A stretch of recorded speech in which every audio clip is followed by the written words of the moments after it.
Esta es una edición más de 7 días, este espacio de información, de análisis también, fundamentalmente de trabajos informativos que compañeras y compañeros de Sin embargo MX y de Sin embargo al aire elaboramos día con día, semana con semana para usted y que, por supuesto, son trabajos que tienen que ver con asuntos de interés público. Quédese con nosotros en este día porque hay información de enorme relevancia. Gracias, Obed, por la compañía y en la presentación de esta información. Quédese, hay temas muy interesantes.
El rancho Izaguirre, localizado en Teuchitlán, hace 6 meses, ahora estalló en un asunto nacional.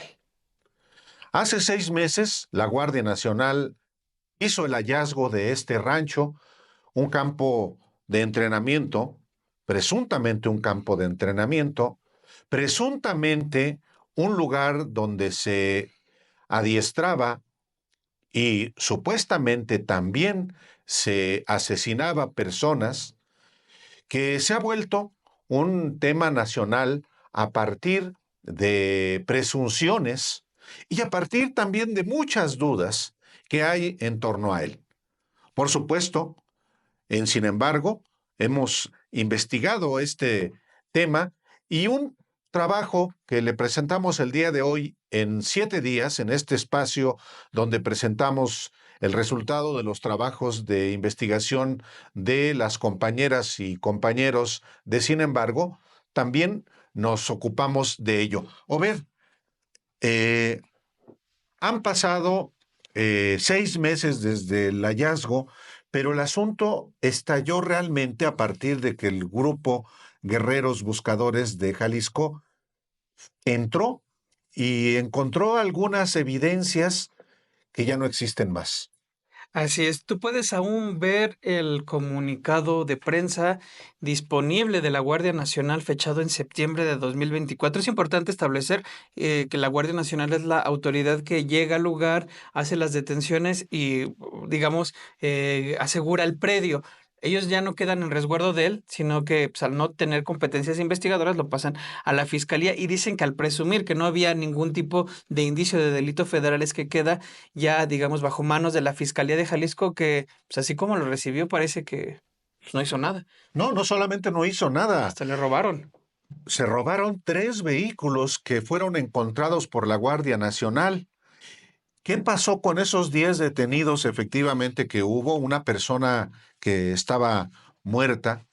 ¿Qué pasó también con todas las evidencias que debieron haberse recopilado y con todos los estudios que debieron haberse hecho por parte de la Fiscalía Estatal?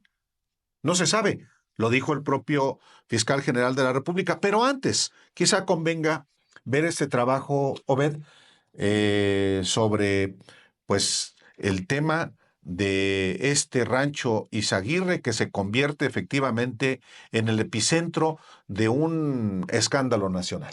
Un epicentro de dudas, interrogamientos, cuestionamientos.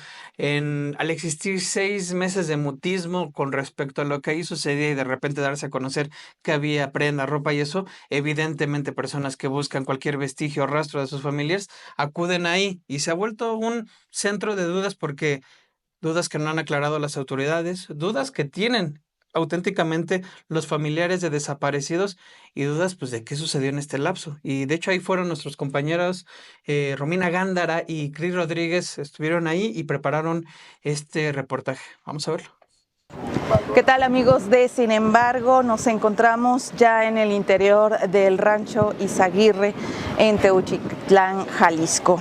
Les comentaba hace unos momentos, estamos a una temperatura de 33 grados, pero se siente como si estuviéramos casi a 42. El calor, el sol golpea intenso en esta extensión, amplia extensión de tierra en la que podemos ver que hay algunas construcciones. A mis espaldas está lo que parece un granero en el que las paredes, una de las paredes incluso Protección Civil nos retiró dentro de ese lugar porque está a punto de caerse en ese como granero donde ustedes pueden ver el techo de lámina. Ahí es donde se encontraron varios de las vestimentas, de los zapatos y de los indicios que pudimos ver cuando se dio a conocer esta noticia de los hallazgos aquí en el rancho Izaguirre. Otro punto en los que se encontró evidencia es precisamente en este inmueble que está a mi exterior, que es el único de 2 plantas, y precisamente en la planta de arriba es donde también se encontraron algunas camisetas y algunos indicios. Ya al fondo de esta extensión de tierra hay cerca de 8, lo que le llaman los buscadores y buscadoras, pozos, lugares en los que se ha escarbado más de 1 metro de profundidad buscando indicios. De acuerdo con lo que nos comentaba Raúl Servín, que es del colectivo Guerreros de Jalisco, quienes hicieron los hallazgos en este lugar, nos explicaba un poco de los puntos claves al inicio en esta zona. Les comentaba donde principalmente se encontraron la mayoría de los restos. Sin embargo, por lo que nos comentan, también hay otros puntos importantes que han sido catalogados como claves en este lugar, que basta decir que está tapizado de esas banderitas amarillas y rojas, donde se encontraron evidencias que evidentemente, vaya la redundancia, no están ya en estos momentos. Fueron retiradas las evidencias por parte de las autoridades. Y bueno, pues en esta otra parte, a mis espaldas, donde podemos ver que la extensión es más de 1 kilómetro de fondo, es en lo que nos mencionan, donde se han encontrado diversos puntos y lo que nos dicen los colectivos, que incluso han encontrado restos presumiblemente humanos incinerados. Aquí a mi exterior, donde pueden ver unos montículos de tierra, hay un rectángulo con una profundidad de unos más de 50 centímetros, en los que nos indicaron que ahí es parte donde se encontraron restos humanos calcinados, de acuerdo, y no lo digo yo, lo dicen los colectivos. Raúl Servín nos explicaba. Y también, bueno, nosotros no podemos confirmar exactamente, porque son las pruebas periciales las que tienen que confirmar lo que realmente ocurría aquí, pero los testimonios señalan que este era un campo de adiestramiento.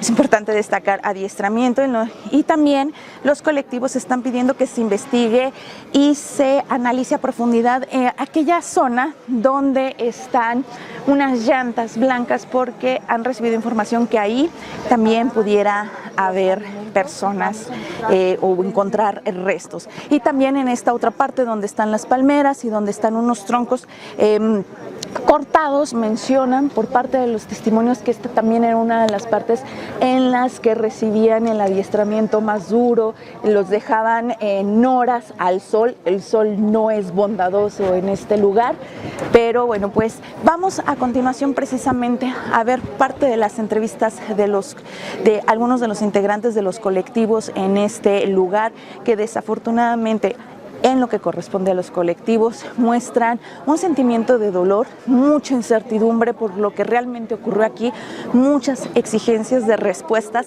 claras al gobierno de Jalisco, a las autoridades en general, y también pues una decepción porque pues ya no se les va a permitir participar en el procesamiento de esta escena. Vamos a escuchar parte de estas entrevistas. ¿De dónde vienes? Somos una bola de Guadalajara. ¿A quién buscas? Yo busco a mi esposo. ¿Cuándo desapareció? Hace 6 años, 15 días. ¿Qué le han dicho las autoridades, señora, desde que No usted hay informó? autoridades que dé la cara. No hay nadie que te diga. Sí, dame un segundo, deja tomar. No hay nadie que te diga qué ha pasado con todo esto. ¿Esperaban alguna autoridad estatal o federal? Según esto iba a venir de México una persona de... ¿Permiso? Y nadie llegó. Cuidado atrás. Como siempre. Cuidado, Somos burla de esta sociedad, de este pinche gobierno. Que entre más. Aquí cerca hay otro lugar donde hay desapariciones y es lo mismo. Y yo esperaba ver a esa persona para darle de mi mano ese documento. Pero como no le importamos, me lo voy a tener que volver a llevar. ¿Cómo desapareció su esposo? Se lo llevan de mi casa. ¿Hace cuánto y cuál es su nombre? Se llama Juan José Ramos. Hace 6 años, 20 días se lo llevaron. Señora, ¿qué piensa de que hubo una invitación a medios de comunicación a un lugar que pues, aún falta por investigarse? Esto nada más lo hacen para hacer un teatro. ¿Por qué no los dejan entrar? Que cada quien vea con sus ojos lo que está dentro. ¿Por qué no los dejan entrar? Porque hay cámaras, ¿verdad? Porque sobre una cámara nadie va a mentir. Pero todo está bien manipulado. Todo lo que hay adentro está manipulado. ¿Qué fue lo que ustedes encontraron aquí cuando llegaron? Había muchos zapatos, mucha ropa, muchas mochilas. Había de todo. Y ahora no hay nada. Entre esas mochilas y zapatos puede encontrar alguna pertenencia que pareciera de su esposo. Había un fajo piteado. Que eso es lo que me hizo venir aquí, pero yo no hay nada. Señora, ¿cuál es su sentir en este momento? Mucho coraje, mucha impotencia. Mucho dolor porque ya estamos cansados. Ya no queremos más lugares como esto, pero no nos voltea a ver el gobierno, no nos voltea a ver la sociedad, no nos voltean a ver nadie, solamente las que pasamos por esto. Y si pudiera usted darle un mensaje al gobierno para que haga algo al respecto, ¿cuál sería? Que dé la cara, que traiga al responsable cuando se abrió este lugar y que nos dé una respuesta por qué no continuó ese operativo de ver qué había aquí. Porque hasta ahora que terminó su sexenio ya resulta todo esto. Señora, No se vale. ¿qué piensa de las políticas que anunció la presidenta Sheinbaum para como priorizar la búsqueda de personas desaparecidas? No puedo opinar de eso, lo único que sé es que hay una ley de desaparecidos y muchos la desconocen. Y esa ley está basada en todo lo que nosotros necesitamos. Y nadie la conoce, nadie la lee. ¿Por qué? Porque sabe que tenemos muchos derechos y no los quieren hacer cumplir. Entre ellos no tienen que revictimizarnos, donde siempre dicen que todos los desaparecidos han sido delincuentes. Los desaparecidos no se juzgan, se buscan, y si algo tienen que deber a la sociedad, que sean detenidos. ¿Qué le piden las autoridades, señora? Ya no sé qué pedirle, ya estoy cansada. Y mi hijo se llama Kevin René de Anda Camacho. ¿Desde cuándo está usted Desapareció el aquí? 23 de julio de 2023. Se lo llevó un... Se le llevó un grupo delictivo, pues, supuestamente, pues yo creo que es del crimen organizado, porque eran varias personas. ¿Él estaba buscando trabajo? ¿Cómo se Acompaña a un amigo a esa plaza y lo raro que el amigo resulta el día siguiente y mi hijo ya no resulta. El amigo ya no nos dice nada, que está amenazado, que está amedrentado y ya sabe lo que conlleva eso. De tal manera que nos quedamos sin información. ¿Usted desde cuándo vino aquí al rancho Izaguirre? Es mi primera vez que vengo invitado por un colectivo y pues gracias a Dios nos invitaron, aquí estamos. Yo creo que es una manera de también caer en la verdad. Venir, ojalá nos den el acceso. No les permitieron el No, acceso. no han permitido, no sé si a usted la prensa les van a dar también acceso, no sé. Dijeron que no, pero ojalá, a todos nos den el acceso. ¿Por qué no reconoció alguna Pues es prenda? que, sí, algo parecido. ¿Cómo? Usted sabe, hay muchas prendas donde, las que exhibieron en galería. Hay una playera que más o menos creo que se parece a la de mi hijo. Igual, no puede ser, ¿verdad? Pero, pues qué mejor estar aquí y cerciorarte. Estar aquí y ver qué pasó. Sacar la verdad. Si viene el fiscal, que tal cual, acabo de ser fiscal del sexenio pasado también, es el mismo fiscal. Él sabe la verdad de aquí, porque hubo una investigación aquí, cuando estaba el otro gobierno. Que nos dé la cara, que nos dé información y que dé información a Lemus. Que yo creo que el gobernador ya debe saber la información tal cual es. ¿Qué sintió cuando Lo que queremos es la verdad, queremos justicia, queremos que nos apoyen, que nos ayuden, que para eso están. Son las autoridades las que nos representan y no somos representados realmente. ¿Qué sintió cuando llegó al rancho, señor, y no le permitieron el acceso? ¿Qué Estamos expectativa esperando una tiene? reacción a ver si, ahora sí, pues si se compadece porque ese suele estar acribillante, ya ve. Y si nos van a dejar entrar, que nos digan también. Y si no, pues también que nos digan, a ver qué hacemos, ¿verdad? Porque pues no se vale. ¿Qué le han dicho de la investigación sobre la desaparición de su hijo, señor? Pues que ahí va, que llame, y ahí estamos, como diario, como a todos. Entonces, pues no se vale. Nomás que hagan su trabajo cada quien en su rango, en su puesto y en su fiscalía que les corresponde, de acuerdo a cómo están trabajando. Claro. Cada miembro de la fiscalía que haga su trabajo nada más como debe de ser. ¿Qué mensaje quisiera enviarle a la gente que pues dice que las personas que estaban aquí eran criminales, que los está juzgando? Bueno, la gente generaliza mucho, ¿no?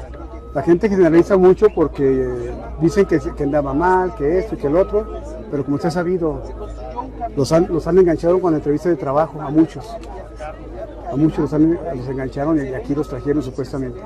Porque aquí hay prendas de personas, de colectivo, que aquí sí encontraron prendas de sus hijos e hijas, niños y niñas.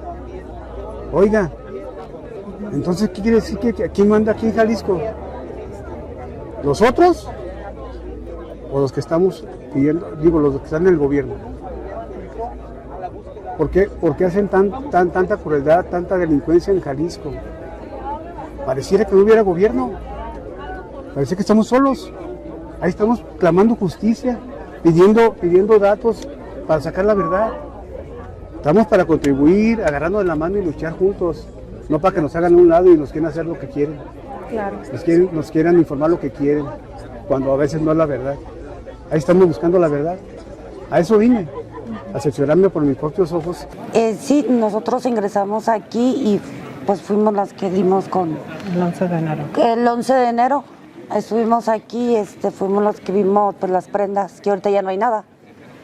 De hecho llegamos hasta el fondo. Hasta el fondo. Nos fuimos hasta allá a revisar y todo, pues ya no hay nada de lo que había. Sí. ¿Qué fue lo que encontraron? Por ejemplo, aquí atrás, en este carrito, ¿qué se presume que era? ¿Qué encontraron? Con base en los testimonios, ¿cómo funcionaba este lugar? ¿Cómo funcionaba? Este lugar, todo el rancho está manipulado. Todo el rancho está manipulado.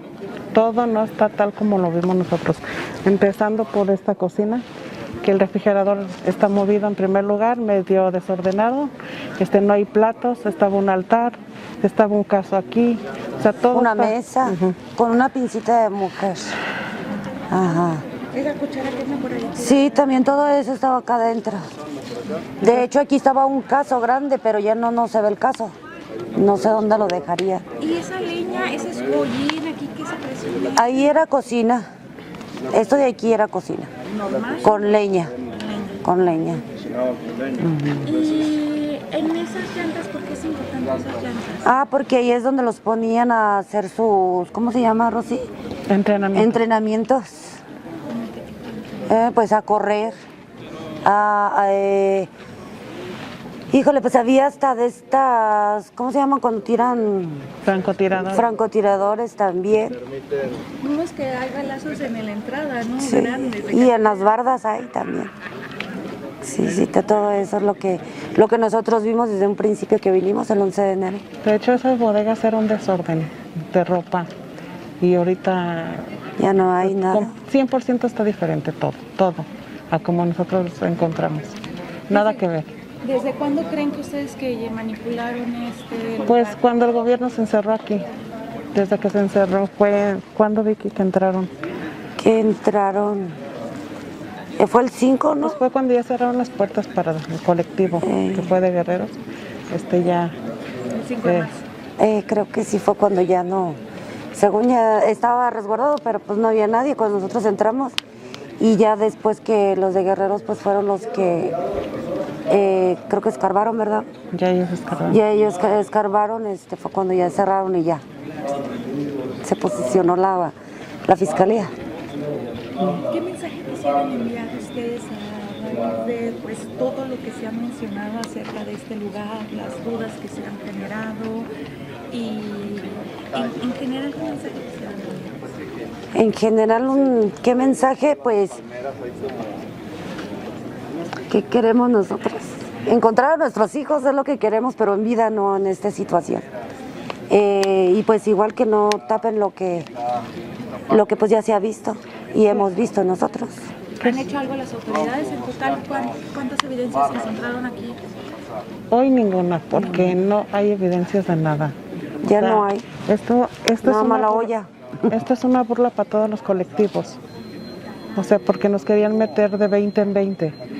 No íbamos a entrar a un museo. ¿Sí me entiendes? Entonces no hay evidencia. Yo venía con las esperanzas de físicamente estar checando prenda por prenda, no como aquel día que entramos de rápido. Entonces no hay nada, todo está cambiado. Esa es una burla para todos nosotros. Sí, es que viene gente de fuera que ellos piensan que si aquí estuvieron sus familias, sus hijos, sus hermanos, y querían venir a ver las prendas, pero pues ya no hay nada. O sea, ¿cómo vamos a reconocer? Por lo menos yo personalmente sí busqué. No encontré yo nada de lo de mi hijo, ni de mi esposo, ni de la pareja de mi hijo, no encontré nada. Pero hay gente que ya reconoció prendas y ya no hay nada. Y en sí, en la plataforma, disculpa, no están subiendo ni la cuarta parte de lo que nosotros vimos. Nada. ¿El caso que mencionan ustedes a la casilla que es lo único que hay? No hay, no ¿Es está el eso? caso. O sea, El caso no está, ni la mesa que estaba aquí. La única que está es la olla esa. No hay el plato, no está un altar que estaba aquí adentro. No hay nada. Los puntos importantes que yo les he estado mencionando cada rato, insistiendo, aquí al lado derecho tenemos unas llantas, que unas aquí luego enseguida otras atrás, entonces son puntos importantes para nosotros. Y adentro en la bodega donde estamos, exactamente donde está el adoquín, es muy mencionado, que desgraciadamente nos dan largas que ahorita no lo van a trabajar. Yo creo que hasta que ya acaben de procesar todo este terreno van a empezar como con allá adentro, pero lamentablemente no sabemos qué tiempo vayan a durar con esta forma de trabajar que llevan ellos. ¿Por qué lo importante es el adoquín? ¿Por qué ese punto es importante? Ya que las llamadas anónimas refieren pues que le busquemos ahí, porque sí nos vamos a llevar una gran sorpresa. Eso es lo que nos mencionan entonces. Exactamente, entonces esperamos que nosotros más bien nosotros quisiéramos trabajar el lugar, no nos lo permiten por sus protocolos, pero yo de mi parte, créanme lo que en cuanto me dan luz verde yo me metería y empezaría a escarbar, porque no nomás es ahí, tenemos por parte afuera del terreno también, tanto como adentro y por la parte de atrás. Al final también nos mencionan que escarbemos, porque no se van a imaginar la cantidad de personas que nos podemos encontrar aquí sepultadas. ¿Dónde encontraron las prendas y todos los indicios? Sí, aquí en la bodega que está techada, ahí se encontraron, y en la parte de arriba, que es el único lugar de doble piso, ahí también se encontraron prendas y calzado y todo lo que ya les hemos mencionado. Raúl, ¿habían pedido estos indicios que dio el fiscal general? Pues para empezar, el informe que dan ellos, pues ahora sí que primero hubiera acudido aquí, que era lo más importante realmente. Créanme que yo tenía muchas cosas que hacer, las dejé de hacer para estar presente con él, poder dialogar, pero pues yo me siento una burla para él. Ya, ponte con el equipo. Pues porque en el primer día que se supone que iban a venir, no vienen. Efectivamente, es a lo que voy, no sé también qué parte nos están escondiendo desde allá, que espero que no sea así, porque yo tengo la plena confianza que sí nos ayuden, pero lamentablemente con esto que acaba de suceder ahora, que nos está demostrando que somos una burla de él, porque en la mañana lo dijeron literalmente, que no estaba todavía si iba a venir a Jalisco o no, y pues como lo ven, no vino. Oiga, don Raúl, ¿y cuál fue el primer argumento que le dieron a ustedes como colectivo el fin de semana pasado cuando les bloquearon el acceso? ¿Bajo qué les dijeron para que no pudieran acceder? Nada más el comunicado decía bien claramente que por protocolos de ellos mismos que no podíamos llegar al rancho, ni estar afuera, ni estar a la cercanía del rancho, mucho menos adentro. Entonces nos dijeron que íbamos a esperar nuevas indicaciones, que ellos nos dirían cuándo podíamos ingresar, pero gracias a Dios nosotros venimos el día de ayer, venimos con el acompañamiento de Derechos Humanos de México, logramos estar aquí y pues como ven el día de ahora pues también volvemos a regresar, pero desgraciadamente de esta manera que no es conveniente para nosotros. ¿Es lo mismo lo de ayer a hoy? No, está peor ahora, ¿Sabes si se les va a permitir el acceso los demás días? Pues esperemos que no, ahora sí que ellos se vayan a querer agarrar como vieron o saben, rompimos de sus protocolos de ellos. ¿Por qué? Porque no les dejaban ingresar allá donde se quedaron los camiones. Decidimos todos, ahora sí que entrar porque teníamos ganas de entrar, porque teníamos ganas de ver. Todos los familiares de personas desaparecidas tenían la necesidad de estar en el lugar. Señor, ¿quién les ha dado los indicios? Está peor ahora porque realmente no han trabajado absolutamente nada. Ayer se pusieron a trabajar, ahora no, porque sabían que íbamos a venir todos nosotros y definitivamente tomaron la opción de no hacer nada. ¿Quién les ha dado los indicios para buscar en los lugares en los que han estado buscando? Esto fue a raíz de las llamadas anónimas a páginas de guerreros de buscadores de Jalisco.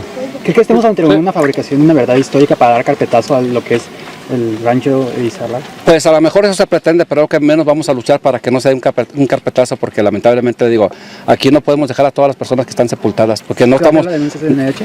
Porque de hecho yo ahorita me iba a acercar con Derechos Humanos de México, nada más que pues ya me vine con ustedes para lo de la entrevista, pero yo ahorita voy directamente a platicarlo con él. ¿Cuáles son las zonas donde falta prospeccionar o donde ustedes quisieran que se localice, que se busque más? Yo les mencioné dónde están las llantas y dónde está el adoquín, pero sí, todo el terreno debe estar trabajado. ¿Por qué las llantas? Las llantas fue parte de las llamadas anónimas que nos mencionaron que también escarbáramos ahí porque había personas sepultadas. Señor Raúl, acabo de mencionar hace rato que ayer estaban haciendo trabajos aquí como acelerando algo porque íbamos a venir nosotros los medios de comunicación, ¿es correcto? Pues, ¿qué tiene que decir de eso? Pues sí, todo parecía que así fuera, pues también vuelvo a decir, fue una obra de teatro de ellos, ¿por qué? Porque sabían que ahora literalmente pues iban a descansar, nomás iban a dedicar hasta aquí, pues viéndonos literalmente, porque pues como ustedes no han visto a ninguna persona escarbando o sirneando la tierra literalmente, entonces todo fue tramado desde ayer. ¿Qué les han dicho de los restos que ustedes encontraron? ¿Están en la fiscalía? ¿Están haciendo algún peritaje? O sea, aquí no hay nada. No, yo tengo entendido que ya están en ciencias forenses. Antier pude estar allá en ciencias forenses y sí me hizo la mención que ya los tienen resguardados en ciencias forenses. Amigos, nos encontramos ya en el exterior del rancho Izaguirre, van a ser las 4 de la tarde, estamos saliendo de este lugar en el que evidentemente pues no encontramos las evidencias, ya era algo que se esperaba, que las autoridades ya se iban a llevar parte de las evidencias que aquí se encontraron.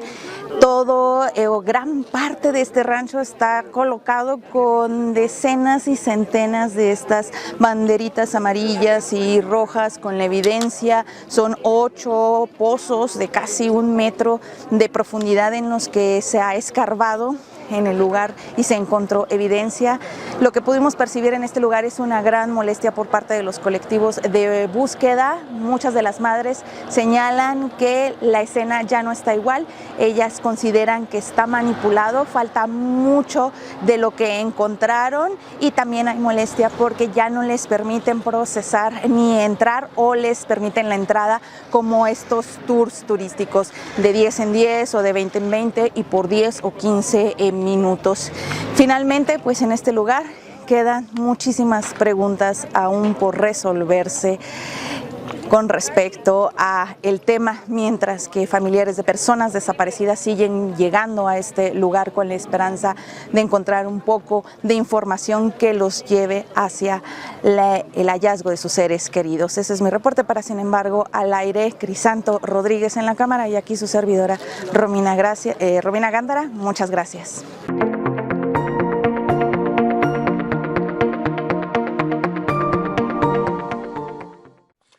de los temas que existe al menos mayor certeza de lo que ocurría en este lugar del Rancho Izaguirre, localizado en el municipio de Teuchitlán, allá en Jalisco, era que se trataba de un centro de entrenamiento de cárteles. Esa fue la primera explicación que dio la Guardia Nacional cuando lo asegura. Usted puede consultar el comunicado y dicen, así lo definen ellos, que habían asegurado un centro de adiestramiento en el que habían detenido a 10 personas, rescatado a otras 2 y encontrado una persona sin vida. Platicando con nuestra compañera Romina Gándara, me indicaba que precisamente había troncos ahí alineados como si fueran obstáculos, llantas dispuestas igual como si fueran obstáculos, y en la puerta se veían impactos de bala. Recordemos que según en esta operación no hubo como tal mayor enfrentamiento y demás. Todo presume que se trataba de un centro de entrenamiento. Ahora bien, hay testigos de personas, no solo en general, que han dado cuenta cómo son engañados bajo falsas promesas de empleo y que terminan siendo reclutamiento forzado de los cárteles para sumarse a alimentar pues todas estas filas de esta carne de cañón que utilizan los cárteles para enfrentarse entre sí y hacia las autoridades. De hecho, tú lo habías dicho, Álvaro, cómo había todo un fenómeno en torno a la central de camiones a donde acudían jóvenes buscando empleo que se les perdió el rastro. Eso está documentado desde hace tiempo en Jalisco, cómo a jóvenes o no tan jóvenes, mujeres y hombres que eran citados en las inmediaciones de la nueva central camionera del área metropolitana de Guadalajara, ubicado en Tlaquepaque, pues ayer era la última ocasión que se les ubicaba por los teléfonos celulares que portaban. Eran jóvenes o no tan jóvenes, mujeres y hombres que respondían a una oferta de trabajo que se difundía a través de páginas de Facebook, de redes sociales o del periódico, que ofrecían trabajo, y muchos, obviamente, en la búsqueda de ese trabajo, hablaban y eran citados en las inmediaciones de la central camionera, y una vez ahí, los llevaban, los reclutaban ya de manera forzada, y uno de los lugares a donde se presume que eran llevados es a este rancho Izaguirre en Teuchitlán, para entrenarlos y luego enviarlos a otros lugares. Esta es una de las hipótesis, y nuestra compañera Romina Gándara pues detalla también en este trabajo cómo son enganchados estos jóvenes, no solamente de Jalisco, pero para concentrarnos solamente en el caso de Jalisco, y cómo eran llevados a este rancho en una investigación todavía que deja efectivamente muchas dudas. Estamos hablando de un asunto que todavía no está debidamente esclarecido, pero que este trabajo también tiene el propósito de informarle a usted de más detalle al respecto. Así es, no está esclarecido totalmente qué sucede en Izaguirre. Lo que sí es una certeza y se sabe y está documentado, como lo dice Álvaro, es el reclutamiento forzado, volantes, anuncios en periódico, hasta ofertas laborales en redes sociales. Hay diversificación, se han ido especializando los cárteles, y precisamente sobre esto habla este reportaje de nuestra compañera Romina Gándara. Yo pensé que ya estaba muerta, pero no. Hágase cuenta que todo revivió. Incluso yo, pero solo reviví para volver a morir.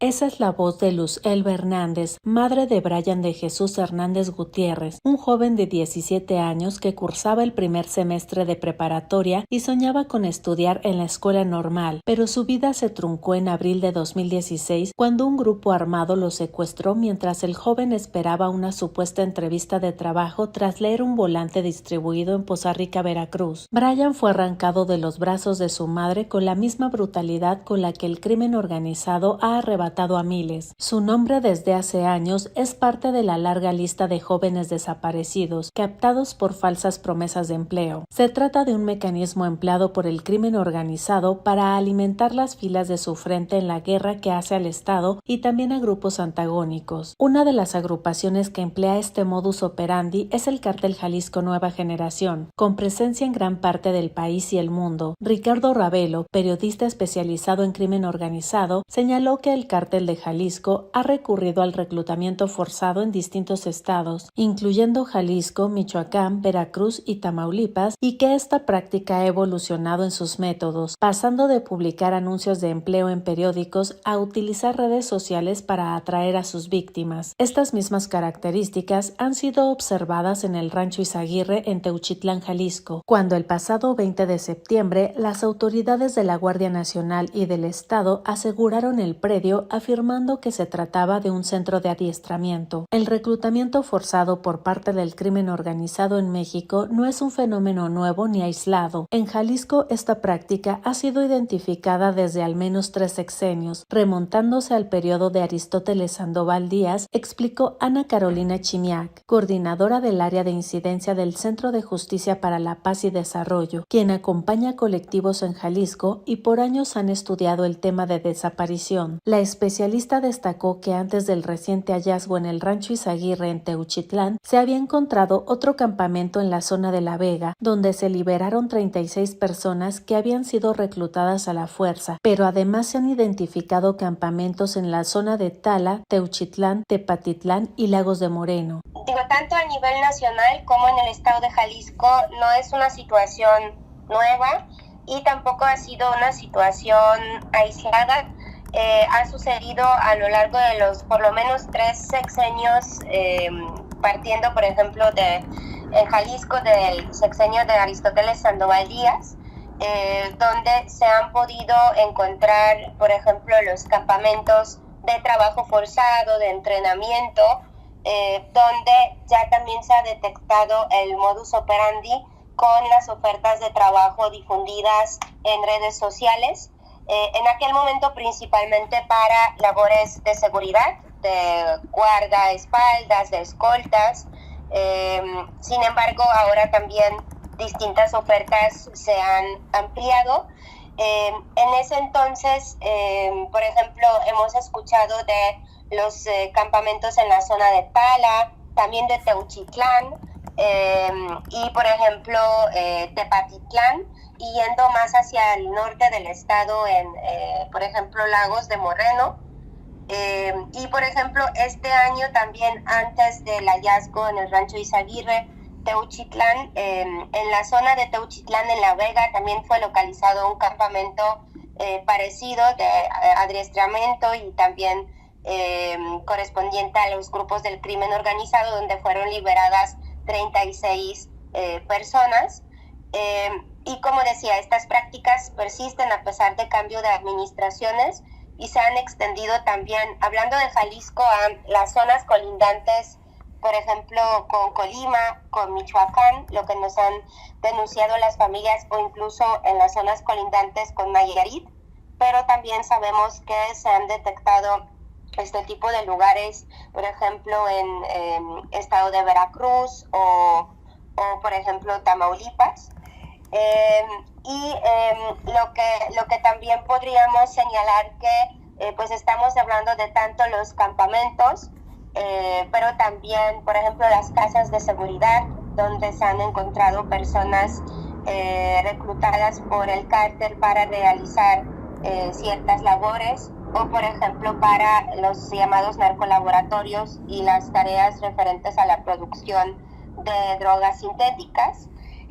Y de las ofertas laborales que han trascendido más recientemente también han sido labores, por ejemplo, para choferes, albañiles, por ejemplo, para la construcción de casas o de pintar las casas. Siguen también persistiendo las labores en materia de seguridad o, por ejemplo, las encuestas, quienes realizan las encuestas telefónicas y tal cual, personas a cargo de operadoras telefónicas. Y en Jalisco en lo particular, a pesar de que en 2017 fue por primera vez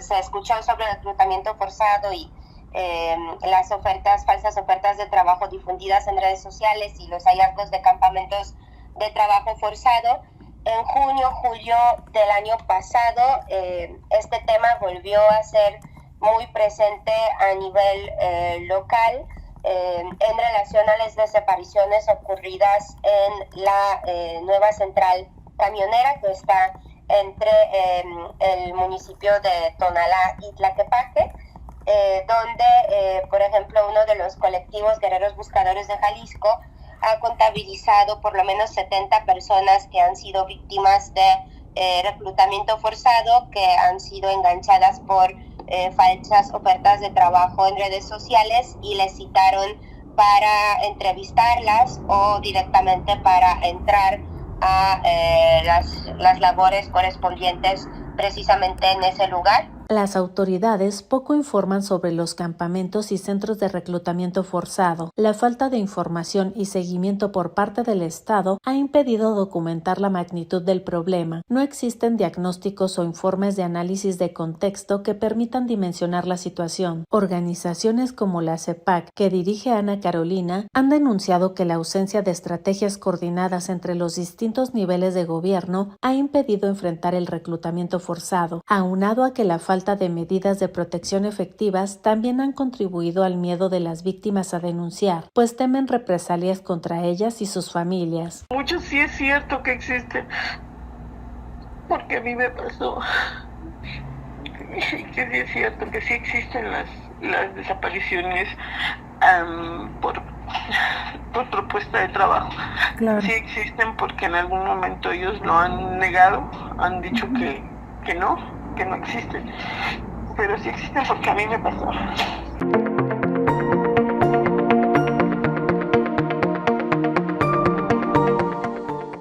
Repentinamente reaparecen, irrumpen una vez más personajes que ahora se dicen muy preocupados por el exterminio que hay en México, en particular el rancho Izaguirre en Teuchitlán, donde afirman sin margen de duda que ahí se incinera a personas, como los hornos crematorios de Auschwitz de los nazis contra los judíos.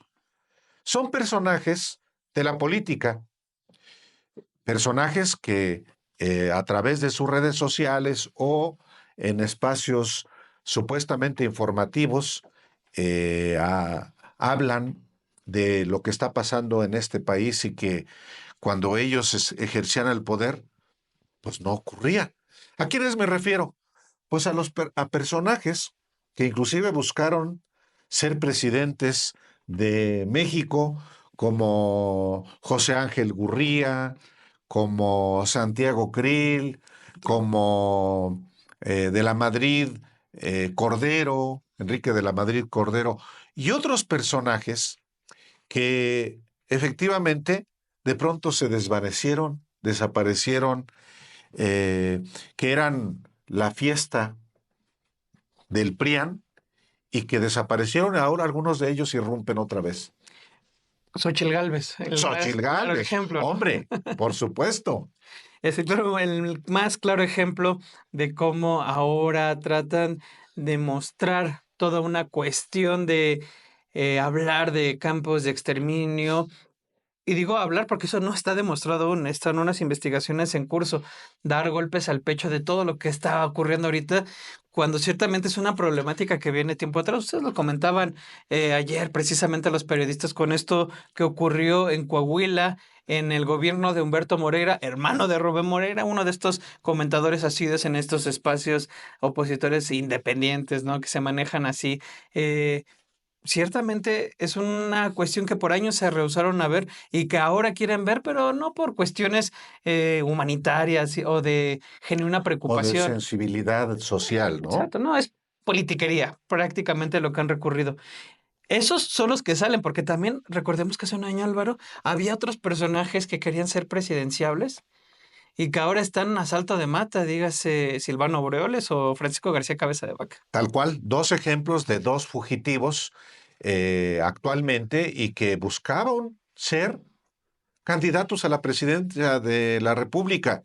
En fin, ¿quiénes son estos personajes que en efecto hoy se muestran muy sensibles ante el tema de los desaparecidos, que efectivamente es un problema real, no solamente en Jalisco, sino en todo el país, aunque Jalisco ocupa el primer lugar, lamentablemente, en desaparecidos? Pues son estos personajes de los que justamente habla este reporte. Vamos a verlo. Todos ellos aspiraron a la presidencia en el proceso electoral que llevó a Claudia Sheinbaum a Palacio Nacional. Lo intentaron en la alianza opositora encabezada por Claudio X González Guajardo del PRIAND. Ninguno, salvo una, logró la candidatura, pero ni eso sirvió. Hoy todos ellos y ellas se encuentran sin cargos ni trascendencia política luego de la derrota electoral. Olvidados y lejos de los focos, son hoy nada en materia partidista. Incluso uno de ellos es un prófugo de la justicia. Se trata de aquellos que compitieron por la candidatura opositora, desde Xóchitl Gálvez, que fue la abanderada de una derrota histórica, hasta Santiago Krill, pasando por figuras como Silvano Aureoles, hoy buscado por presunta corrupción, y exlegisladores y exfuncionarios como Beatriz Paredes, Enrique de la Madrid, José Ángel Gurría y otros que ni siquiera forman parte oficial de la oposición actual. El periodista y exconsejero del Instituto Electoral del entonces Distrito Federal, Eduardo R. Hushim, señaló que hay una oposición desaparecida en un momento en donde urge tener una que esté a la altura de la situación. Yo veo, o más bien no veo a la oposición, está casi desaparecida políticamente, y yo creo que buena parte de esta situación que pienso que no es buena para el país, y no es buena para el país esta debilidad de la oposición, porque enfrente tiene a un gobierno fuerte, y un gobierno fuerte necesita una oposición fuerte también, y cuando digo fuerte no necesariamente me refiero a una oposición con una actitud como la que ha adoptado en esta parte del inicial del sexenio, que es de la negatividad como discurso, como práctica. Esta tendencia de la oposición a inconformarse con todo, a rechazar todo, e incluso a emprender campañas negativas y hasta injuriosas, yo creo que es incorrecto.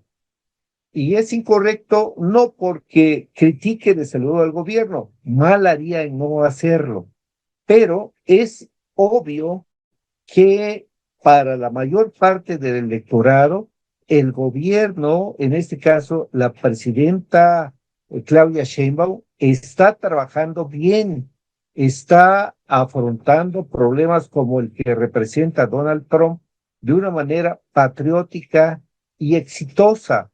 Entonces, en esta situación, una oposición que se empecina en decir que todo está mal, que el país está cayendo, que no quiere reconocer a veces ni siquiera el éxito que ha tenido la gestión de Sheinbaum ante este personaje tan singular, negativamente singular, que se llama Donald Trump. Bueno, si no se reconoce ni siquiera eso, cuando la mayor parte del electorado evidentemente está acompañando a la presidenta y la apoya, como lo reflejan todas las encuestas, pues es una oposición que no tiene mucho futuro.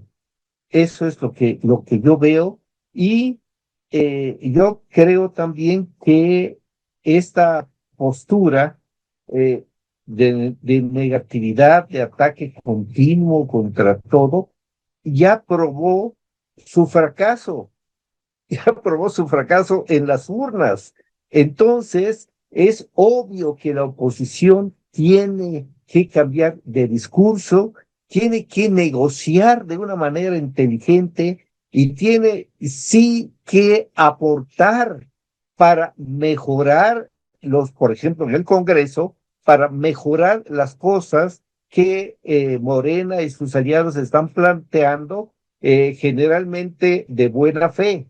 Entonces, pero claro, todo es mejorable y ahí es donde o debería hallar su ventana de oportunidad la oposición. Además, el exconsejero electoral señala que los partidos que se sumaron en 2024 y hoy reniegan entre sí, PAN, PRI y PRD, ya se dieron cuenta que aliarse incidió en una suerte de desvanecimiento de cada organización. A continuación, un repaso de quienes aspiraron a encabezar la alianza opositora en las urnas en 2024 y acabaron convertidos en anécdota, sin cargos ni influencia política social. Silvano Aureoles, se trata del exaspirante con peor presente de todos, ya que ahora mismo es prófugo de la ley. Aureoles es buscado por las autoridades federales por presunta corrupción durante su mandato al frente de la gubernatura de Michoacán con el Partido de la Revolución Democrática, mientras que 4 de sus más cercanos colaboradores ya han sido detenidos y están siendo procesados. Xóchitl Gálvez fue la abanderada de la alianza PRIAN en las elecciones del 2024. La derrota de ambos fue contundente. No solo fue la presidencia por un margen para Morena más amplio de incluso que en 2018, sino que el partido oficialista obtuvo la mayoría calificada en el Congreso. En redes sociales, Gálvez ya ni siquiera se reconoce como política e incluso ha renegado de los partidos que le dieron la candidatura. Santiago Krill. Si Gálvez es insistente en redes sociales,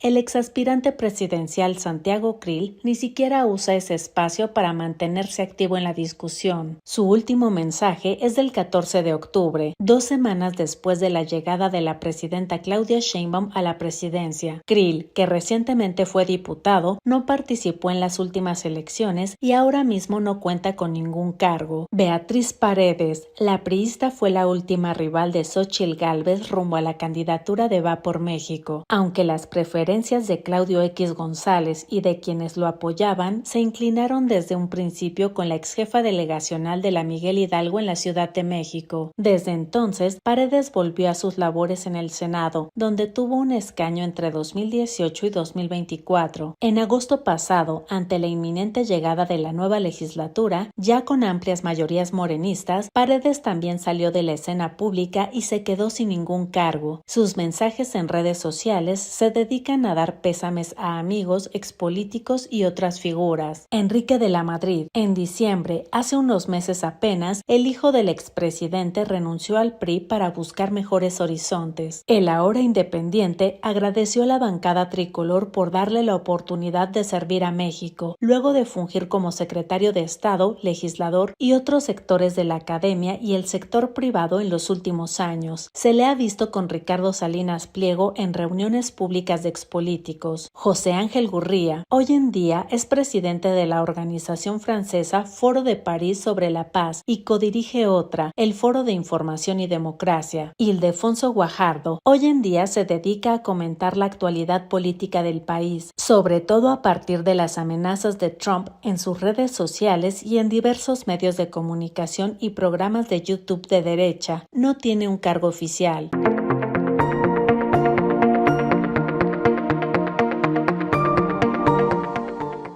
Hubo un tema en particular, Álvaro, que publicamos esta semana y sobre todo ahorita que estamos hablando del PRIAN, pero también aquí en este espacio, en este medio, se ha hablado de ese PRIAN que se ha insertado, se ha enquistado con oportunismo dentro de Morena y que desde este espacio se evidencia porque nunca sobra el poner en su lugar donde provienen estos sujetos. Por ejemplo, hablamos de Alejandro Murat Hinojosa, exgobernador de Oaxaca, actual senador de Morena, que durante su periodo de Oaxaca, ya en 2016 a 2022, van distintas personas y le señalaban que funcionarios de su administración estaban llevando a cabo un esquema de despojo de propiedades.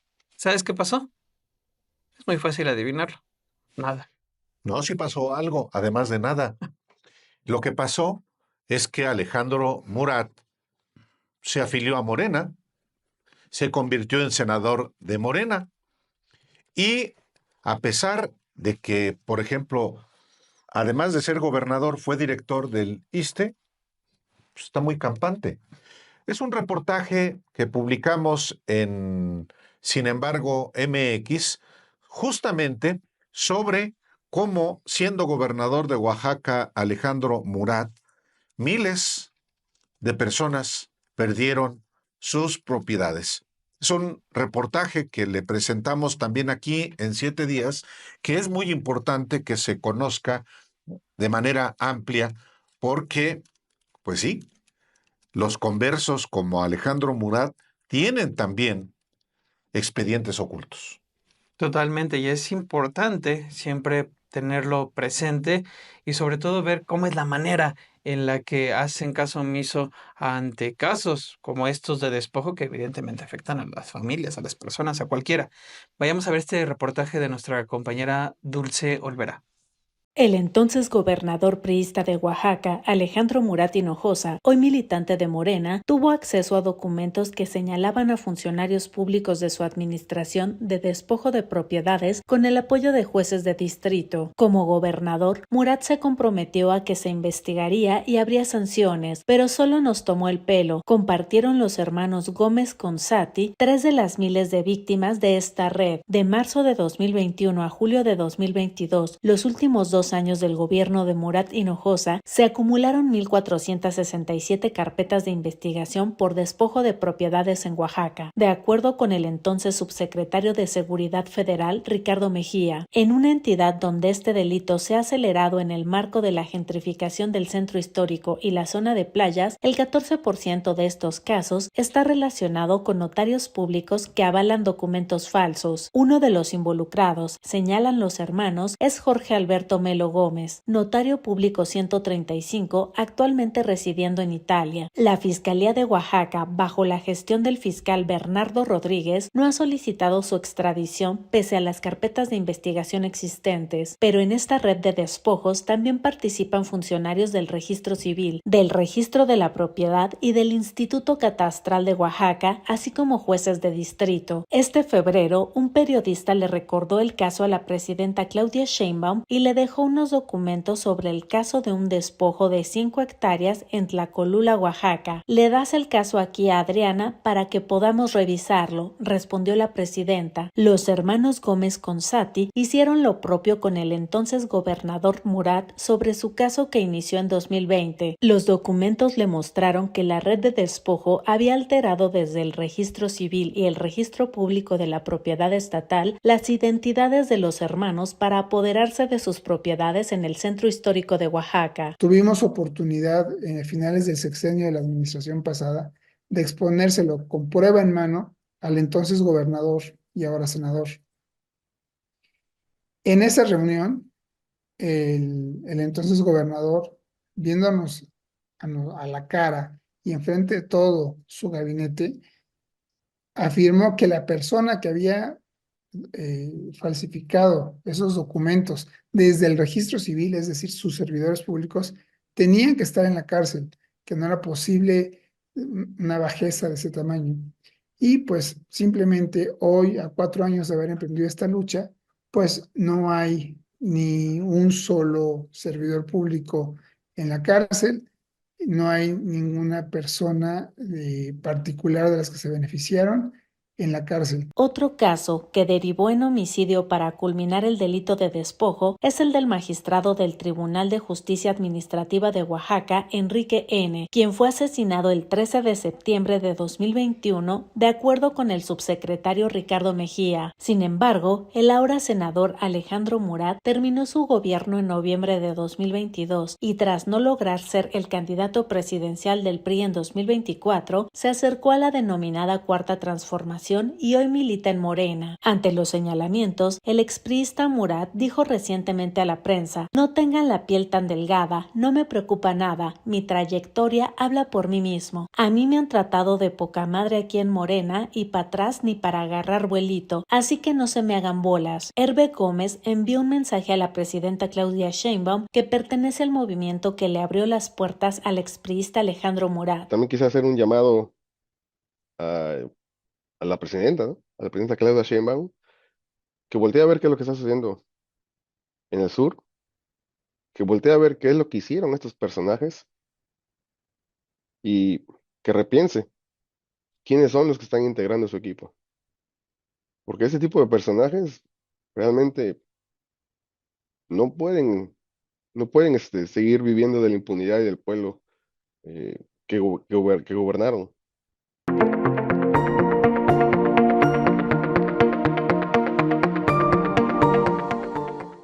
También publicamos en Sin embargo MX y en el canal de Sin embargo al aire un trabajo que ha simbrado las estructuras de la Iglesia Católica y de organizaciones que giran en torno de ella, organizaciones de religiosas, organizaciones políticas. ¿Y de qué se trata?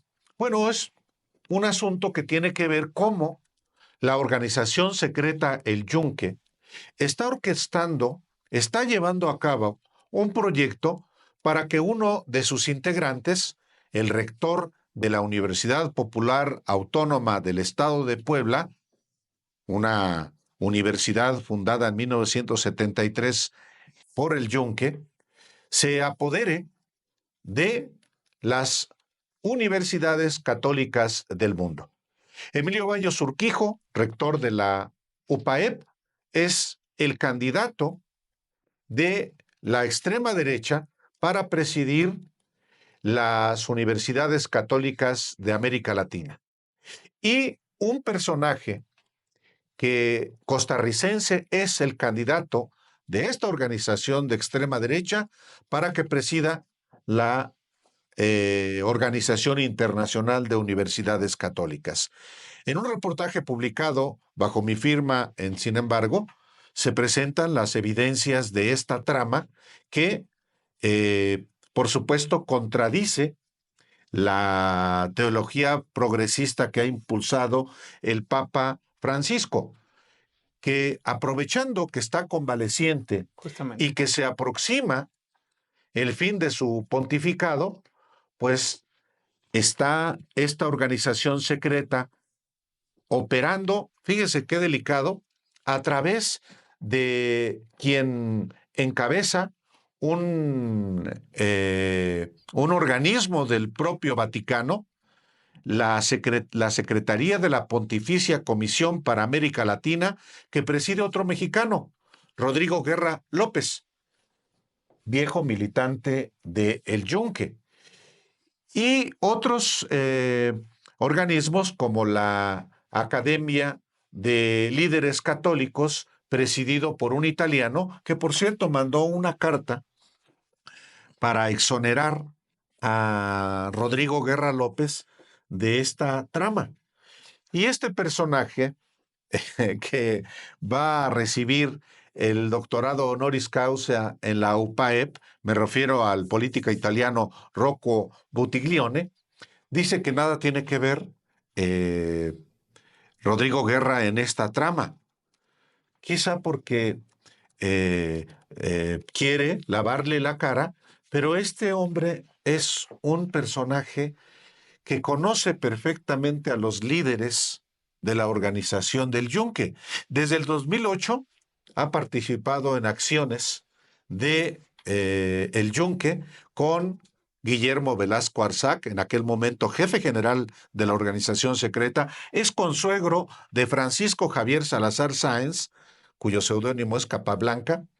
Entonces, es un reportaje que le invitamos a usted a que lea, a que escuche, porque es muy curioso cómo en el momento en que está enfermo el Papa Francisco, pues hay este proyecto muy conservador, cuando el Papa Francisco ha buscado una teología progresista.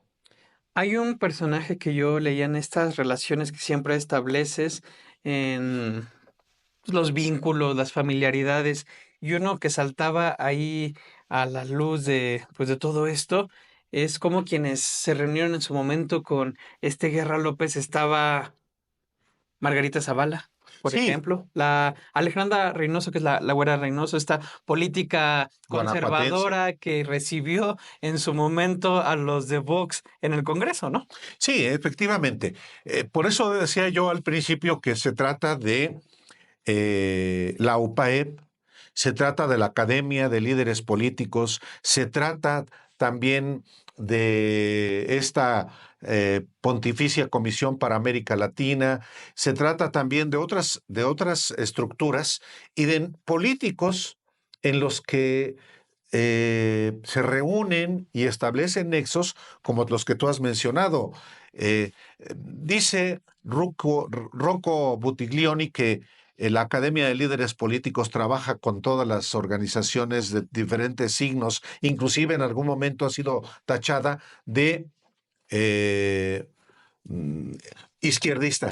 No es cierto. Trabajan con políticos de derecha o de extrema derecha como Claro. Margarita Zavala, efectivamente como la ex senadora Alejandra Alejandra Reynoso, una yunquista también de Guanajuato, y que recibieron en el Senado a Santiago Abascal, el líder del partido de ultraderecha Vox de España. Entonces, vale la pena ver este trabajo porque todavía va a arrojar muchas consecuencias. Vamos a ver este reportaje de Álvaro Delgado.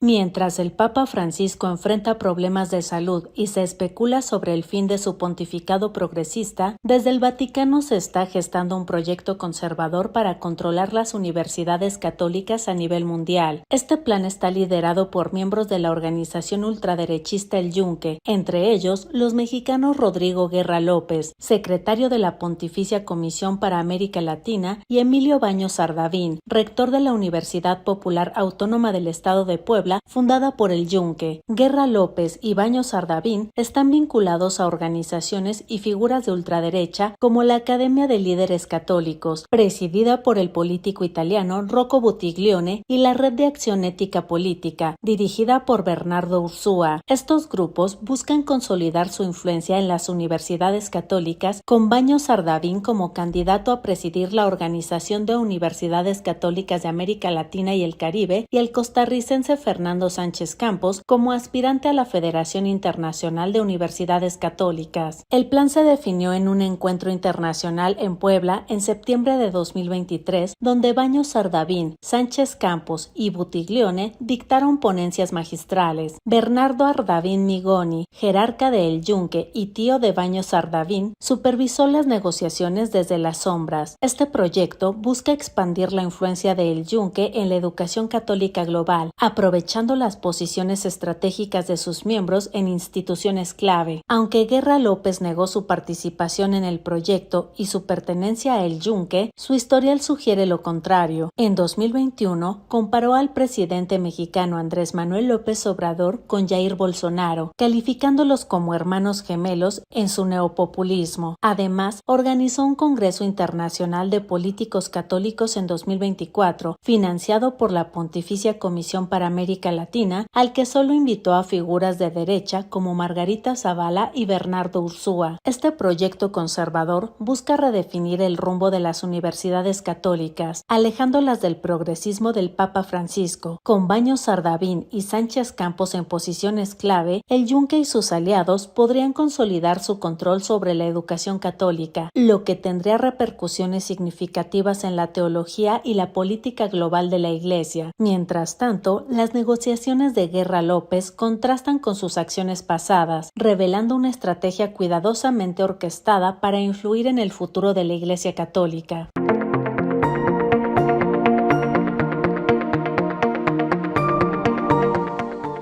Hablando de los sectores más conservadores, con mayor poder dentro de la Iglesia, hay uno que no se puede nunca olvidar por el daño que ocasionó a los más a niños, a familias y demás. Hablo de los Legionarios de Cristo, esta orden fundada por el padre mexicano, michoacano, nacido en Cotija, Michoacán, Marcial Maciel. ¿Por qué traigo a colación este personaje fallecido en 2008, fallecido en medio de la impunidad total? Ahí nada más le dijeron que se retirara prácticamente a orar. Se retira junto con una de sus esposas, con una de sus hijas y con un séquito de personajes, de hombres con poder dentro del, pues sí, de este agrupamiento de los Legionarios de Cristo. Uno de ellos se llama Marcelino de Andrés Núñez, que fue su secretario personal y quien después empezó a dar, pues estaba con presencia en las iglesias, estuvo en una escuela allá en España. Se dan cuenta, Dead Highland se llama esta serie de escuelas que pertenecen a los Legionarios de Cristo. Estuvo en una escuela, se enteran de que era alumno de Marcial Maciel, lo corren. Los papás piden que se reubique, más bien que lo saquen y demás. En vez de retirarlo, de evitar que tengan contacto con menores, lo reubican en una escuela que está en Madrid. Ahí, Álvaro, ha estallado un tema que difícilmente los legionarios parece que recurren y sistemáticamente actúan sobre que es complicidades, abuso sexual de menores. En este caso son 5 niñas de 6 años la edad, quienes acusan a este individuo de pues haber abusado de ellas. Ya todo el mundo se trata de desmarcar, activan un protocolo, pero pues creo que si tú te regresas tantito ves de dónde proviene todo esto. Es otro escándalo de los Legionarios de Cristo, en efecto, fundados por Marcial Maciel Degollado, nacido en Michoacán, y convertido en uno de los religiosos más poderosos política y económicamente dentro de la Iglesia Católica.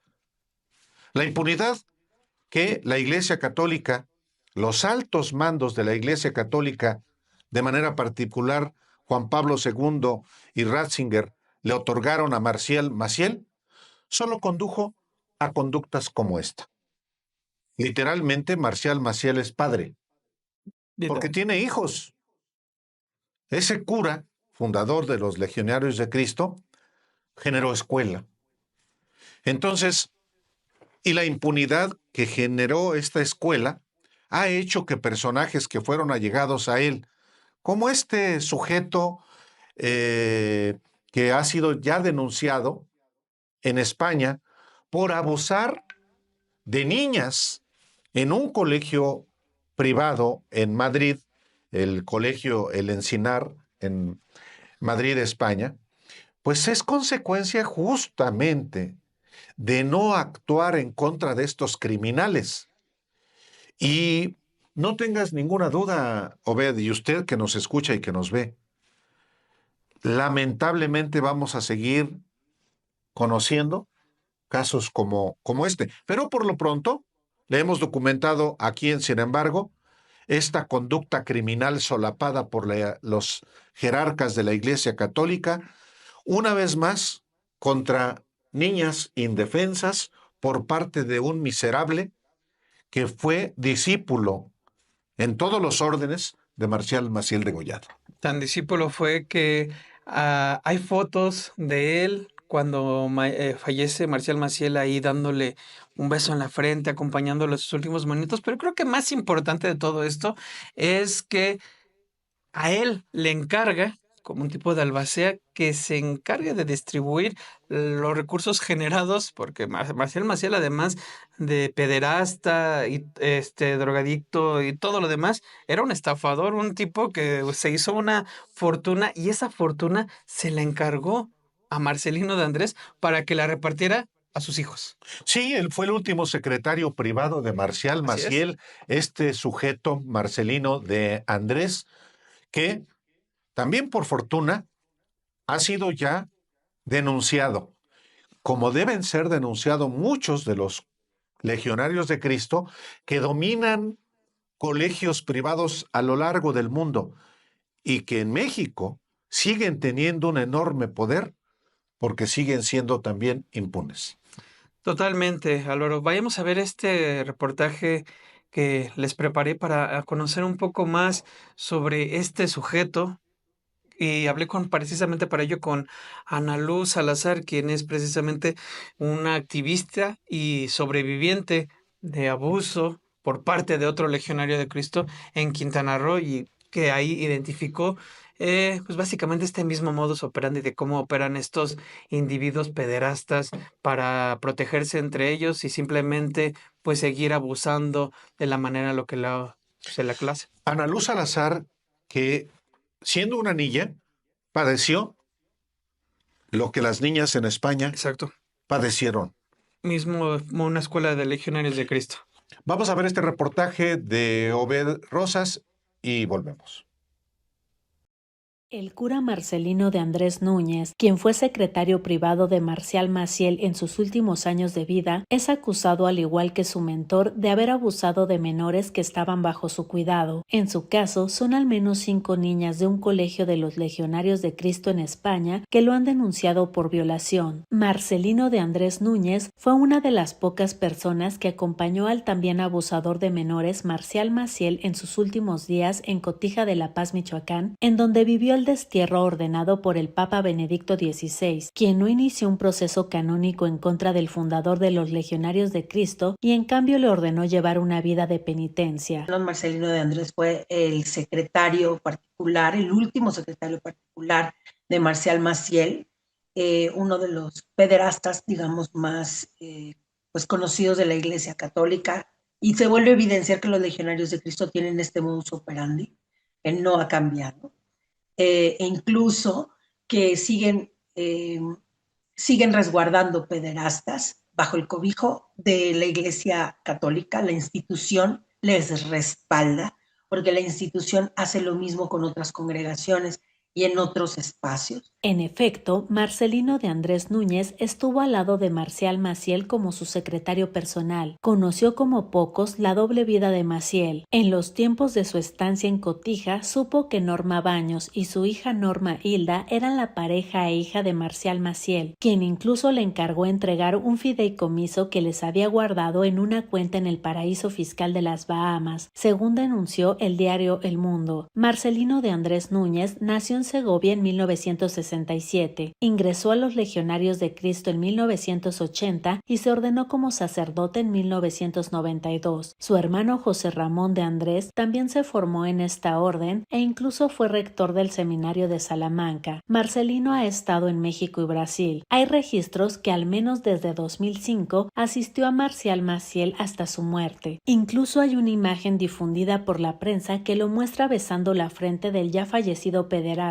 Una vez que dejó de asistir a Maciel, Marcelino de Andrés se volvió asistente de apostolado en España y en 2010 ejerció como sacerdote del colegio Highlands School Los Fresnos en Boadilla del Monte, hasta que en 2015 fue separado porque en aquel entonces hubo padres que se enteraron de su pasado y elevaron las quejas a la dirección, dijeron fuentes de esta congregación al diario El Español. Pese a este antecedente, fue reubicado en el colegio Highlands El Encinar de Madrid, en donde abusó sexualmente de 5 niñas. El sujeto fue detenido la semana pasada, pero quedó en libertad a última hora del sábado, en un caso más de abuso perpetrado dentro de esta orden que reconoce los abusos cometidos entre 1941 hasta 2019 de 175 menores de edad, de los cuales 60 fueron víctimas de Maciel. Ana Luz Salazar señaló que el caso de Marcelino no es algo aislado, sino que forma parte de un encubrimiento institucional de décadas. Otro caso más que se une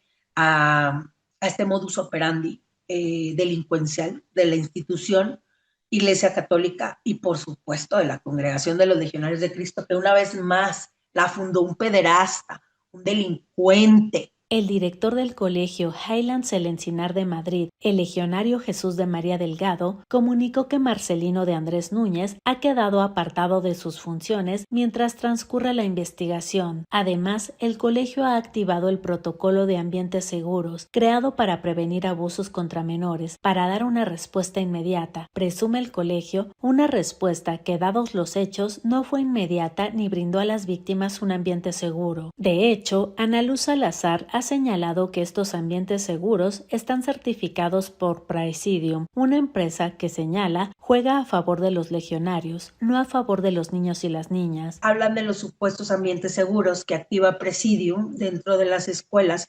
Sin embargo, se les escapan detalles como el secretario particular de Marcelino de Andrés, ¿no?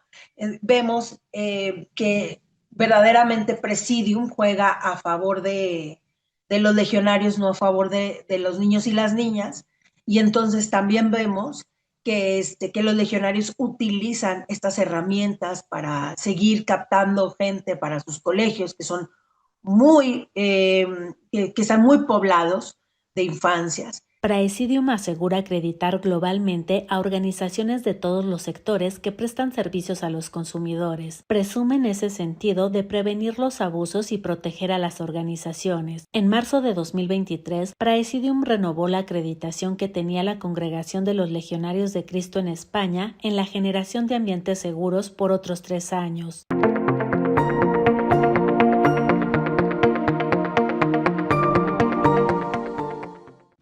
Otro trabajo que publicamos en Sin embargo MX esta semana, se lo pasamos a usted aquí en 7 días, este programa semanal sobre los trabajos que publicamos, y es sobre también, Obed, cómo hay todavía, cómo proliferan en estados donde la derecha tiene un enorme poder y también donde no gobierna la derecha, pues acciones de los grupos conservadores en una batalla, dicen que es una batalla cultural contra la izquierda, prácticamente contra el demonio. Pero termina siendo los hechos una batalla contra derechos ya ganados. Claro. Sobre todo, por ejemplo, en el tema de Chihuahua, Querétaro, derechos que las mujeres han ganado para decidir sobre sus cuerpos. Y en la Ciudad de México, en verdad es increíble que una exposición levantara ámpulas del sector más conservador y por medio de recursos legales se suspendiera en la UNAM, que en teoría tendría que ser una casa donde pudieran tener lugar todo ese tipo de expresiones diversas. Sí, pero la derecha no descansa. No. Y con el poderío que tiene, no digo solamente político, sino económico y propagandístico, como también lo hemos presentado en 2 reportajes previos, los del proyecto de apoderarse de las universidades católicas del mundo y en el caso de la Legión de Cristo, pues aquí también se evidencia cómo hay una red para ir en contra de las libertades. Sí, ciertamente será poco lo que se puede encontrar porque es tanto el esparcimiento que ha tenido de su batalla cultural, lo que sea que signifique eso de la derecha, que incluso lo vemos ya impregnado en discursos de medios y demás que saben ahí darle este giro para no exponer lo que es. Realmente es ir en contra de derechos ganados. En Chihuahua y Guanajuato, por ejemplo, negado sistemáticamente el derecho a la interrupción del embarazo. O sea, sí, nada raro. En Chihuahua, en Guanajuato, en Querétaro, en Aguascalientes, por supuesto. Y aun cuando no tengan los gobiernos estatales, en gobiernos municipales quieren imprimirle esa sello conservador. Totalmente. Incluso el mismo Jalisco, ¿sabes? No, bueno, claro, era este partido segunda izquierda, Movimiento Ciudadano, pero ahí ves a Alfaro, que en su momento tipo más conservador no podía haber. Sí, claro, pues es el PRIAN naranja, pero bueno, eso existe y muchos, por cierto, de los que hoy opinan sobre el campo de exterminio en el rancho Izaguirre, pues son del mismo corte. Exacto, de este mismo corte. Vayamos a ver esta investigación, este reportaje que preparó nuestra compañera Nancy Gómez. En los últimos meses, diferentes situaciones en el país han mostrado cómo el discurso de ultraderecha, enaltecido dentro y fuera de México por personajes como Donald Trump, Elon Musk, Javier Milei y Eduardo Verástegui, ha avanzado en detrimento de derechos y luchas que se han ido consagrando con los años. Por ejemplo, en el marco del 8 de marzo, Día Internacional de las Mujeres, el periódico Noticias de Querétaro publicó una ilustración del caricaturista Gilberto Méndez Salinas titulada 8 de marzo no feminazis, que mezclaba el símbolo de la lucha feminista con una esvástica nazi y la señal de prohibido. Dicha publicación ocasionó indignación dentro del movimiento feminista e incluso fue condenado por Citlali Hernández, secretaria federal de las mujeres, quien calificó a la ilustración como un elemento ofensivo que promueve la intolerancia hacia el movimiento y estigmatiza la legítima lucha feminista. Sin embargo, esto no es un hecho aislado. Activistas aseguran que la ultraderecha utiliza argumentos contra ciertas comunidades históricamente vulneradas como las mujeres, las comunidades LGBTI+, las personas migrantes, personas indígenas, personas con discapacidad, infancias y adolescencias, como chivos expiatorios para promover discursos de odio. Sobre esto, Ninde Molre, abogada feminista e integrante de Abortistas MX, explicó que personajes como Trump, Milei o Verástegui facilitan un ambiente aceptable e incluso aplaudible para personas con pensamientos ultraconservadores. Pero también hay que pensar que, bueno, no, estos movimientos de ultraderecha no nacen con ellos, sino que ya se vienen gestando en la sociedad y de repente tienen ciertos líderes que hacen que pues lleguen a posiciones de poder o que sus discursos se escuchen más, ¿no? Entonces creo que hay que recordar que México pues tenemos una tradición realmente conservadora, o sea, los grupos del Yunque pues siempre han estado ahí, ¿no? A veces mucho más públicos que en otros, pero están ahí, ¿no? Y lo que hacen estos personajes es, digamos, crear un ambiente en el que ahora es aceptable e incluso aplaudible ser una persona con pensamientos de ultraderecha, ¿no? Creo que vivimos una temporada, unas décadas, unos años en las cuales se condenaba más fácilmente este tipo de expresiones, pero la realidad es que lleguen personajes como ellos al poder, ¿no? Que por ejemplo, pensando en Trump, pues también en su equipo está Elon Musk, que pues es, o sea, que es el dueño de Twitter, ¿no? Y también, por ejemplo, sabemos que Mark Zuckerberg con Meta también, aunque públicamente no ha hecho las mismas declaraciones que Elon Musk, pero el hecho de que haya cambiado los términos de uso en las redes sociales, pues, ¿qué es lo que permite que tú te sientas seguro de poder salir públicamente en tu espacio familiar, en tu espacio laboral, en tu escuela, a decir este tipo de cosas, ¿no? Entonces, creo que, o sea, Trump como tal, no podemos decir es el responsable de todo el odio que está sucediendo, pero sin duda es estos personajes que nos deben de hacer mirar qué es lo que está pasando socialmente, ¿no?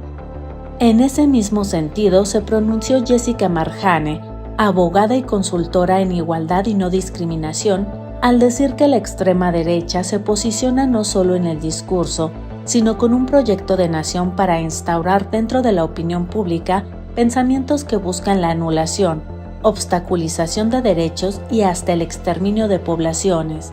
Cuando ya estábamos claras en algún momento en que la empatía, la crueldad, incluso el fascismo, el nazismo, estaban ya dentro de lo inaceptable, ¿no? O como dirían múltiples feministas, ¿no? Estaba dentro de lo inaceptable la violencia hacia las mujeres y que habíamos logrado de alguna otra forma acuerdos para que dentro de que fuera impensable, de que la violencia hacia las mujeres, hacia las poblaciones, hacia las personas migrantes que viven con VIH, hacia personas LGBTI fuera impensable, ahora está cambiando por completo y está habilitada pues por este señor. Esto es preocupante porque estamos viendo que también es un efecto que viene también desde Argentina con Milei, que hizo un recorte importante sobre todos los ministerios que tienen que ver con género, diversidades, y también en Italia, ¿no? Lo vemos con esta criminalización a personas trans. Esto está afectando a México. Lo que pasa en Argentina, lo que pasa en Italia, lo que pasa en Estados Unidos, está afectando a México porque se empiezan a habilitar diferentes discursos de odio que comienzan a posicionar que la violencia está permitida e incluso la incentivan para que pueda realizarse, que la falta de empatía o la falta de respeto a los derechos humanos es algo que está permitido. Y otro ejemplo de esto es lo que sucedió en Jalisco hace unos días, cuando el Congreso rechazó la ley de infancias trans, que eliminaría la limitante de edad para que cualquier niño o niña pueda modificar su género en su acta de nacimiento para que corresponda con el que se autoperciben. El impacto de estas decisiones, plagadas por discursos de ultraderecha, es grave y sobre esto habló Jennifer Blanco, directora de la Asociación por las Infancias Trans. Ha impactado tanto y ha permeado tanto este discurso que principalmente para personas menores de 18 años, es otro de los temas bien importantes que hablamos desde Infancias Trans, es el entorno educativo, ¿no? En el entorno educativo nos estamos dando cuenta cómo el que desde estas esferas se repliquen discursos de odio habilita el que crean que es correcto hacerlo en esos espacios. Entonces, a veces antes había personas que se limitaban un poco en replicar estos discursos de odio o las violencias porque de alguna manera sentían que iban a ser mal vistos, vistes, que no estaba socialmente bien hacerlo, ¿no? Lo pensaban, pero se limitaban un poco por eso. Ahora con tanto contenido que hay desde todos lados, validando discursos de odio, se sienten con ese poder de decir, pues ya puedo, porque sí desde tal postura se está hablando abiertamente así, se está discriminando y se está violentando, pues entonces no pasa nada que yo, que soy una persona que está en la secundaria, lo puede hacer, ¿no?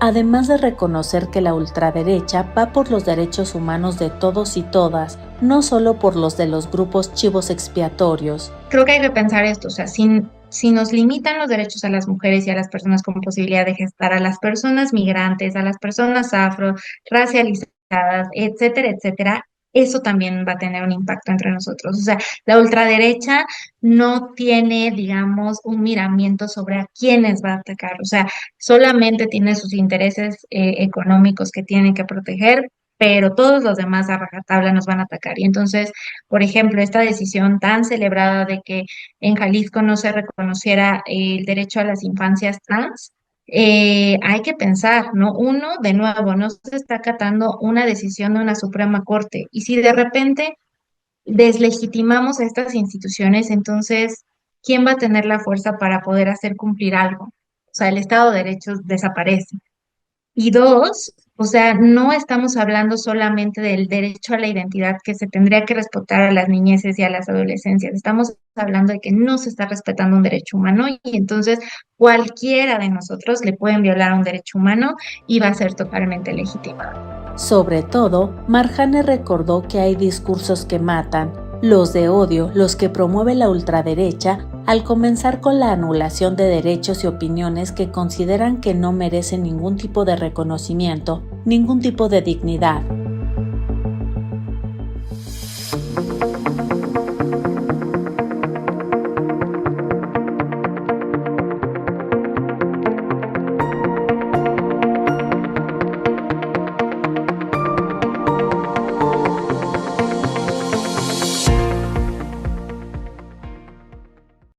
Pues bien, esto fue todo en este viernes 21 de marzo. Le agradecemos mucho el que nos acompañara a hacer este repaso de todas las investigaciones que usted ve publicadas en sinembargo.mx, en Sin embargo al aire, algunas de ellas en Estudio B, sobre qué es lo que se trabaja en esta unidad de investigación, temas que prácticamente son los que marcan la agenda.